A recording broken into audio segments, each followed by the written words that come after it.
I'm so excited we started our new Entitled Parent series and that you're enjoying it so much. But as I said, never fear, our favorite series are still here. And that's what we have today, another Choosing Beggars. In today's episode of Choosing Beggars, an orphan who needs to fly a lot often gets upgraded to business class so the staff can watch her. On today's flight, a strange man sitting next to her shows he'll go to no length to try and get the same upgrade too. A family generously takes in a crazy aunt who's having a rough time. They offer help, and soon it becomes clear. Perhaps her rough time is self-caused. A young man who's looking for extra work on Facebook accepts a job to help an elderly woman move. But the payout doesn't seem to be as simple as it was made out to be. Don't forget to like, subscribe, hit that bell, and let's get straight into it. This story was called Man Pretends to Be My Father. When I was much younger, my parents passed away and I was adopted by an aunt living in another state. My sister is over a decade older than me, so she chose to stay where we grew up. So, every winter, spring and summer break, I flew alone to see her and back. As some of you may know, there are extra rules when a minor flies solo, depending on the airline. Most of the time, I would get a priority boarding, so the flight attendant could talk to me ahead of time and know where I was seated. And once everybody else was boarded, I would be moved to the closest available seat to the front, or they would switch me to an aisle seat. In both cases, it was so I would be in their line of sight. A few times this meant my seat was upgraded. You can probably see where this may be going. The situation. We have the choosing beggar, who is the jerk in the middle seat, Lady, who is the wonderful person in the aisle seat, the stewardess, who is the flight attendant, and me, the tiny child with the Game Boy and tears. I board along with those in need of assistance, sit in my window seat, and stewardess comes over to make sure I'm not afraid and reminds me of the rules. I give her a thumbs up and don't get comfy, because she said this wasn't a full flight, which means I'm definitely getting moved. Enter the choosing beggar and the lady, who stow their bags and sit without much fanfare. After everyone has boarded, stewardess comes up to our row and smiles at me. Now, this conversation is paraphrased simply because of how long ago this was, but the choosing beggar's dumb words are ingrained in my memories. So, "Hey sweetie, grab your things, we're moving you up front." "Yes ma'am." "Up front? You mean business class?" "That's right, we need to keep a close eye on her." She winks at me because flight attendants are fantastic. The lady stands up to let us out, and then the choosing beggar stands, and begins grabbing his bag from the overhead compartment. He's positioned in such a way that I can't get out until he's done. "Sir?" And since I'm a dumb kid, I have a bright idea. "Don't worry, I don't have a bag up there, thank you." "I'm grabbing my bag. I don't care about yours." He swings his bag over his shoulder and steps forward to let me out of our row. Except now he's standing between me and the stewardess, with the lady standing behind me. He's staring at stewardess, waiting. She catches on. "Sir, I'm sorry if there was some confusion, but only the little girl is being moved up front." "Why would you move my daughter away from me? What kind of airline is this?" The look of frazzled confusion on her face matched my own. She turned to me. "Is this man here your father?" "No, I don't have one of those." "Don't lie. You're going to be grounded longer for lying." He turns to the stewardess. "She's just angry because I grounded her from her Game Boy. Now hurry up and show us our seats." To update you folks at home, I'm crying because I'm just really confused. Clutching at my Game Boy like a teddy bear because like heck it's being taken from me. "Sir, what is your child's name?" She had learned my name during our talk earlier. He's glaring from her to me and back again, as if one of us is going to tell him. "Bridget, of course." "I'm sorry, but that's not her name. I'm going to have to ask you to store your bag and sit back down, sir." "That's not fair. Why are you moving a kid to business class when I'm the one with back issues?" "Due to her circumstances, this is for her safety. Please sit down, sir." "What about my circumstances?" "Please consider buying a business class ticket next time you fly with us." I'm never flying with you again unless I get to sit with my daughter. This is an outrage. At this point, Lady is behind me and has one of her hands resting on my shoulder for comfort and is holding me close to her legs, kind of like a hug.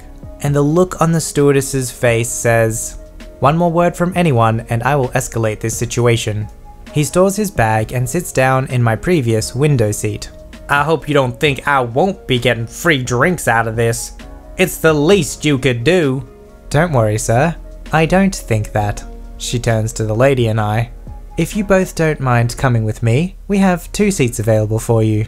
Since Lady is behind me and I'm a sobbing mess, I don't know what expression she had, but she grabs her bag and follows. I didn't look at Choosing Beggar either, but he was sputtering, so I think we can all imagine that. Lady also got a free drink later on in the flight, so Stewardess was full on in petty revenge mode and it was awesome. Lady was seated in the aisle seat across from mine in business class, and the whole flight she and I played hangman and did crosswords together. Once we landed, I was actually escorted off the plane first, which was odd to me at the time because usually I was forced to be last so the flight attendant could help me without holding up the line. And then a security officer walked with me to the bagging area to meet with my sister and waited with us until we were leaving. I never saw that Choosing Beggar again, thankfully. What was this guy's game plan? He would have no idea why she's being upgraded. He must have just literally spur of the moment went, well, if she's getting upgraded, I want some of that too. You could see the plan working maybe if she was like a niece or something like that, but he had no idea what was going on and just was fully winging it. It's always satisfying to see someone else getting the reward that a Choosing Beggar thinks they deserve. This fan-submitted story was called, "What do you mean I can't live with you while you use up all of your money and resources and is super rude to you as well as never pay for anything? You're horrible." I've been watching VoiceyHere for quite a while now, and I've always been tempted to submit my own story. I hope it is able to be shown in a video possibly. So, some backstory on who this lady is. My aunt has been divorced once already, and her child was already in his 20s when she remarried. The man, who we'll just call Dave, is nice, but definitely redneck. Fits perfectly in the rest of that side of the family. I don't mind him, but it's weird to consider him an uncle. Everything was fine in the beginning. I would go to visit them at times, like nieces and their families do, but it all changed when Dave's sister came to live with us. I never actually met her because she was so toxic, or she would hide out in the guest room when people were over. I don't know exactly what happened to her, as this was a while ago, as well as me not being directly involved. I would hear from my mum, or we would take my aunt out and she would complain to us, which we didn't mind, as she obviously needed to vent. We'll call the sister CS, Choosing Sister. I don't know exactly when she began to live with my aunt and Dave, but it went downhill fast. She also brought her tiny and annoying dog with her, which didn't get along very well with my aunt's 2 big labs, one being an old black lab and the other a young chocolate lab. Of course, it is expected that family supports one another, but this woman abused that to the extreme. She had lost her money somehow, and she had been disowned by her daughters. I can only imagine why, and was divorced by her husband. We suspected she had something wrong with her, but that is no excuse. What she would do is be a complete jerk to my aunt, who had opened her house to this pretty much stranger. Choosing Sister would do things like simply leave her dishes everywhere, despite my aunt telling her explicitly to even just put them in the sink, and preferably then on the dry rack. Both my aunt and Dave worked full-time and didn't have time to deal with another person in their house. She would also eat all of their food. One thing that truly ticked my aunt off is that she would put leftovers or already prepared meals for when she comes home, since she's exhausted when she returns. And Choosing Sister would just eat that without asking. She would use up all of the toilet paper, raise their internet and electricity bills way higher than before, and she refused to pay for any of this. My aunt would kindly tell her to just do things like not eat her food, or clean up after herself, or at least use their resources a little less.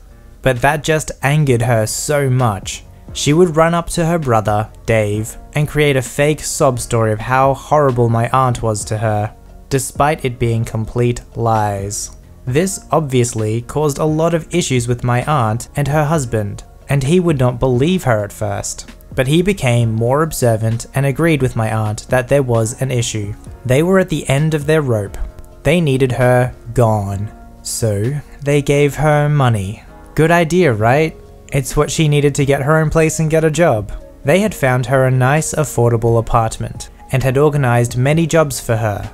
It finally seemed like it was all working out. It did not. At first she seemed excited and thankful, but it was all fake. She began to make up excuses as to why she had to stay in their house. The current renters are still moving their stuff. They need to fix something. And the excuses just became crazier. They became suspicious and asked for their money back, until she was sure she could move in. Guess what? She had gone to one of the most expensive places in our area and wasted all of the money my aunt and Dave gave her on clothes that she did not need. They were obviously furious. She had plenty of clothes, and if she needed new clothes, she could have gone somewhere cheaper and not buy a Gucci purse. She had also quit the first day on all of her jobs and refused to do anything. Her attitude only worsened as well, and she was extremely unwilling to be even reasonable. They finally kicked her out, and she went to live with an old friend of hers she went shopping with that one day. My aunt was so relieved, and she could finally go back to her normal life. She got a new puppy once the black lab got very old, was much happier, and she even got a promotion. Last I heard, the choosing sister was kicked out of her friend's home. No idea where she is now. Hope she's found help and is doing better for herself. But she was so horrible that they were just done with helping her. This is a question that I often ask myself. At what point do you stop being generous to someone? We should treat others how we would like to be treated. But when the generosity you give is not actually helping the person and is actually causing harm to everyone else around you, I think that's usually the indicator that the generosity that you're giving is actually not doing any help. It's really important to find that balance though, because the generosity that this family was showing the choosing sister is wasted because she's just abusing it. And that's generosity that they then can't show to someone else. That's money that was literally spent on clothes instead of going to somebody who actually needed it.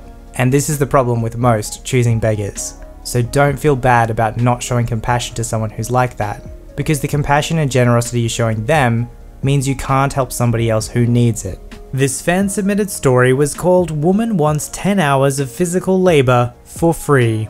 This takes place during spring break of 2018. I am a student looking for extra money, so I browse a local Facebook group looking for paid odd jobs. I find a woman, KB, who is elderly and needing her income property cleaned out for the next tenant. She was offering $400, which, blindly, I informed her multiple times was more than enough. She refused to budge and said she was firm on the pay, but if I brought friends to help, I would have to split it evenly with them. I said yes almost immediately, as I could make nearly a full week's worth of pay at my part-time job in 2 days, under the table. The days dragged slowly, and I'm glad I didn't badger her to come down on pay. I didn't want to rip off an old lady. Me and my buddy, EC, were informed that prior it was just moving a few boxes. That was false. It was 2 grueling days of moving 100+ pound totes of miscellaneous items that nearly filled the entire house into a moving truck, and intricately arranging them at the new location. Temperatures pushing high 90s and no air conditioning. To say the least, we were on our knees praying thanks to the Lord above when it was over. We collected our money and hauled out of there without looking back. Fast forward a week or two, and I get a message from KB. Hello, I have another job lined up for you and EC. Are you interested and willing? She offers the same pay, so I confirm with EC and reluctantly agree. It was another one of her rent houses, but nearing 500 square feet bigger. Same job, moving oddly heavy totes. This struck EC and I as very suspicious. KB had an immaculate garage, so we assumed KB had just been temporarily storing things in the first rental property to make space in her house. This wasn't unusual, as many people became landlords when people flooded to our town during a housing bubble. Once it popped, it left many with vacant houses because the housing market had all but crashed in our area following the development of bedroom communities closer to the city. To have not one, but 2 houses filled to the brim with the unidentified totes struck us as confusing. We do the same work, but put a bit of a pep in our step and managed to finish the job in the same amount of time. KB claims that she has run out of checks and will contact me at a later date to pay. No problem. At this point I had befriended KB and trusted her. Radio silence. I try making up a phone call to discover she had blocked my number. She, however, forgot to block me on Facebook Messenger, and I contact her. Hey, when can EC and I get paid? I would have called you, but it seems you've blocked my number. She then begins a spiel on how she had overpaid us the first time and that we didn't do the job to her specifications. Keep in mind that we had agreed prior to another $400 split between EC and I, and she had no complaints of the job while we were doing it. Her reasoning for not paying us was that she had given us plenty the time before. I explained that we had agreed prior to being paid again, and that I had scheduled time off for this job, which meant I was losing money. She threatened to call the police for harassment if I didn't stop messaging her. I threatened to call the police on her because I had evidence that she agreed to pay me and was flat out refusing. I don't know how well a text conversation would hold up, so I was afraid she was going to call my bluff. There were many little things that struck me as odd with KB, but this one sent it over the edge. At the mention of me calling the police, she completely dropped her argument and offered to settle by paying the full amount. I assume it's because she didn't think this through and had something the authorities may or may not have requested to look into. I reported her to all the Facebook groups and she is blocked from mostly all within a 20-mile radius, and the number grows as people pass the word on. I haven't heard from her since. I think that's the happiest ending for a Choosing Beggar story. Never hearing from them again. If only you could just never meet them in the first place. If you'd like your story to be narrated by me, don't forget to visit the subreddit r/VoiceyHere, link below. Don't forget to like this video and subscribe if you'd like to see more. Alright, I'll see you in the next one.